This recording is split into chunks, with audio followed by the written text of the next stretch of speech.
We have seen how the availability of a personal teacher in any field makes such a huge difference. In the Indian culture, we have always used the word Guru. Guru is literally your spiritual teacher who helps dispel the darkness of ignorance and bring you into the light of knowledge. Our Vedic scriptures tell us that in your search for a guru, try and look for these two symptoms. What is that?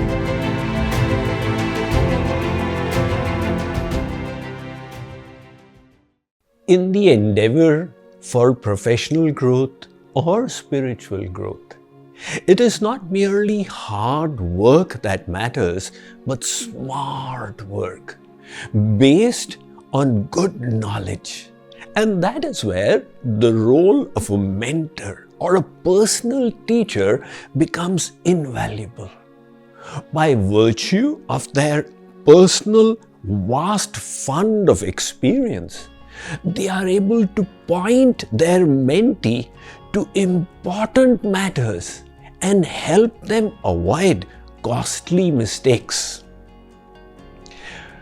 The Gallup organization did a study of Fortune 500 organizations and discovered that 71% of them worldwide have mentorship programs for their employees, discovering them to be so valuable.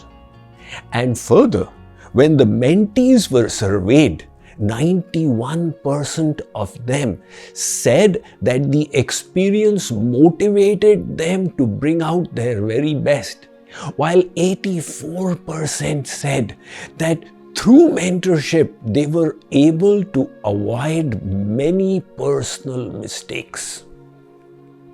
These mentors also serve as role models. Role models are always extremely inspiring. The army knows the value of them, and that is why they have role models whose heroic tales are shared amongst the military. Whenever I travel through Indian airports, I find so often they have Employee of the Month's picture there, because that employee serves as a role model to inspire the others. These mentors are also disciplinarians.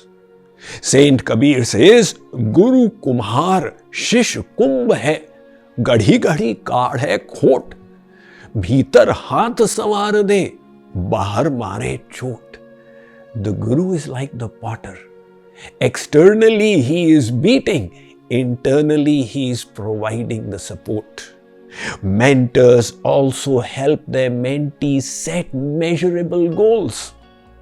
When mentees become discouraged in the process of self-growth, mentors are there to provide constant encouragement. Look, there is light at the end of the tunnel. Now is the time to persevere.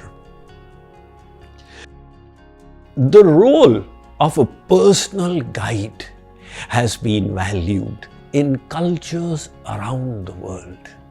The Japanese use the word sensei for the teacher of martial arts.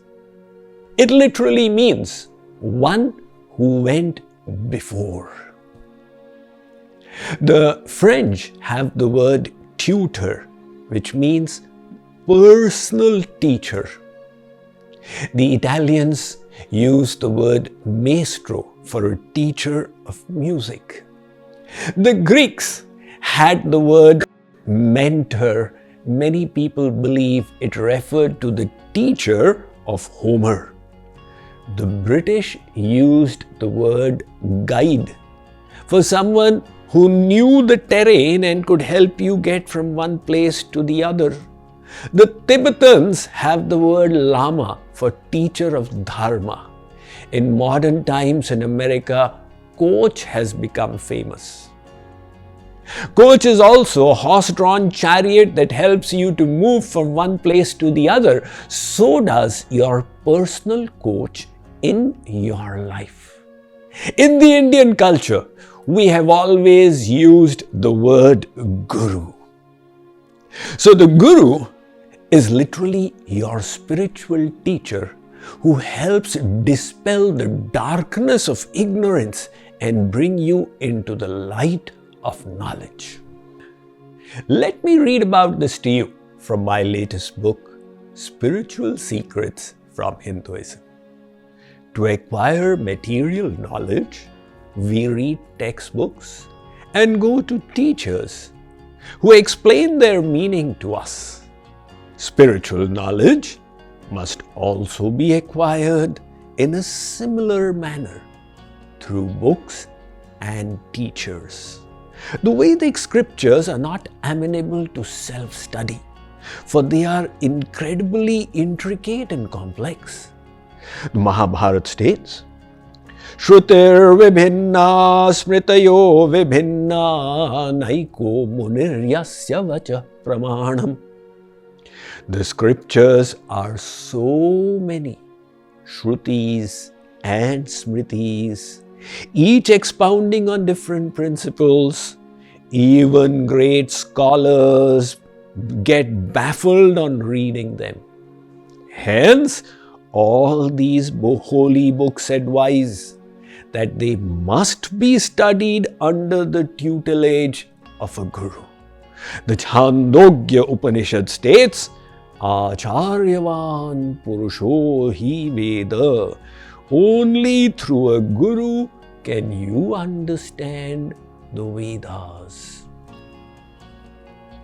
We have seen how the availability of a personal teacher in any field makes such a huge difference. So, what are the qualities we must look for in mentors? Well, first of all, the mentor should have expert knowledge. That is why you go to them.